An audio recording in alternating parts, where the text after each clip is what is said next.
Welcome to the widescreen weekend review for the 3rd and 4th weeks of August 2016.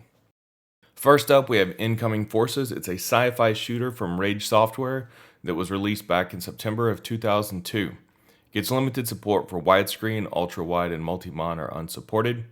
Widescreen requires a hex edit and ends up being vert minus, but it's still playable. Ultra-wide and multi-mon have the same solution and results, but are unplayable. Incoming Forces is the sequel to Incoming. The pair are available together on GOG for $6 with a rating of 4 or 5 stars.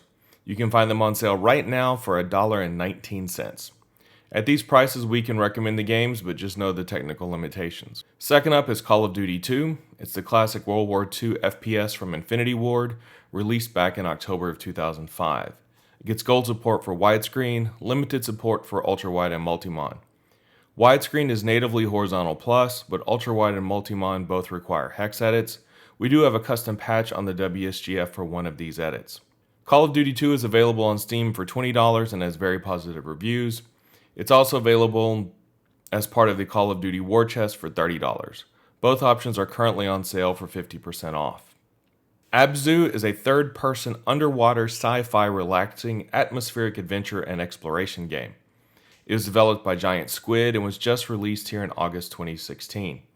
The game gets gold certification for widescreen, ultra-wide, and 4K Ultra HD with native horizontal plus support. Multi-mon has limited support. Ultra-wide does lose a slight amount of vertical field of vision but gains significantly in the horizontal field of vision. Multi-mon requires an INI edit and it ends up increasing both the horizontal and vertical field of vision quite significantly. Abzu is available on Steam for $20 with very positive ratings. We would recommend this game for all configurations, even multi-mon. Here we have Area 51. It's a sci-fi survival horror FPS with aliens. It was developed by Midway Games and released back in April of 2005. It has limited support for widescreen, ultra-wide, and multi-mon. The game requires a hex edit for a horizontal plus field of vision, but we have a custom patch available on the WSGF. The game was available for free via a promotion with the U.S. Air Force, but is no longer found there. It's not available on Steam or GOG, but if you can find a used copy for cheap, say half-price books or something similar, it's probably worth picking up and patching for your display type. Next up is Deus Ex: Mankind Divided. It's a sci-fi action RPG stealth title in the perennial Deus Ex series. This entry, developed by Eidos Software, is the prequel to the original Deus Ex and was just released here in August 2016. The game now has gold certifications for widescreen, multi-mon, and 4K Ultra HD. All of these have perfect horizontal plus gameplay. It has limited support for ultra-wide. The game had a number of issues at launch for both ultra-wide and multi-mon. The issues with multi-mon have been fixed via patch, and some of the ultra-wide issues have been fixed as well. Square Enix has commented that they're aware of the ultra-wide issues and are hopeful to get a patch out soon. The game is brand new and available on Steam for $60 and has mixed reviews. Most of the negative reviews center around technical issues, the length of the game, and the DLC and microtransactions that Square Enix added to what is a single-player game. Chances are, if you're interested in picking up the game, you already have. If you're an ultra-wide gamer, we recommend waiting until support is properly patched. Anyone still on the fence should probably wait until the technical issues are all resolved, and the game either goes on sale or is available in a Game of the Year bundle with all the DLC included. Next up is Monster Madness: Battle for Suburbia. It's a 4-player co-op top-down horror action fighting shooter title by Artificial Studios that was released back in 2007.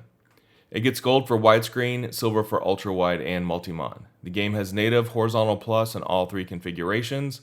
In ultra-wide, the cutscenes are pillar-boxed, and if that really bothers you, there is a hex edit to fix this. The field of vision in multi-mon is too wide natively, and you'll need an INI fix to get a proper playable FOV. The game is not available on Steam or GOG. It has sort of mixed reviews on Metacritic, but can be found for less than $10 on Amazon. If you're a fan of the genre, and especially if you have some friends to play co-op with, it would not be a bad choice to pick up on the cheap. And finally, this week we have Subterrain. It's a sci-fi tops-down horror shooter set on Mars, which features randomly generated levels. The game was developed by Pixel Lore and was released this year in January of 2016. It gets gold for widescreen and ultra-wide and silver for multi-mon. The only issue of all the 3 configurations is that the HUD in multi-mon is not centered. The game is available on both Steam and GOG and has very positive reviews. The retail price is $17, with Steam offering a soundtrack bundle for $20. It's also currently available on sale at 42% off on Steam. Given the great reviews, the display support, and the attractive price, we'd recommend picking up this title and supporting an indie developer. This week's Widescreen Week in Review is sponsored by our very own WSGF Ultimate Monitor Stand. It's the only monitor stand on the market designed to grow with you in your gaming rig. It supports 3x1 landscape, 1+3 landscape with up to 27-inch panels, and it also supports 5x1 portrait with up to 25-inch panels. For more information, visit wsgf.org/stands.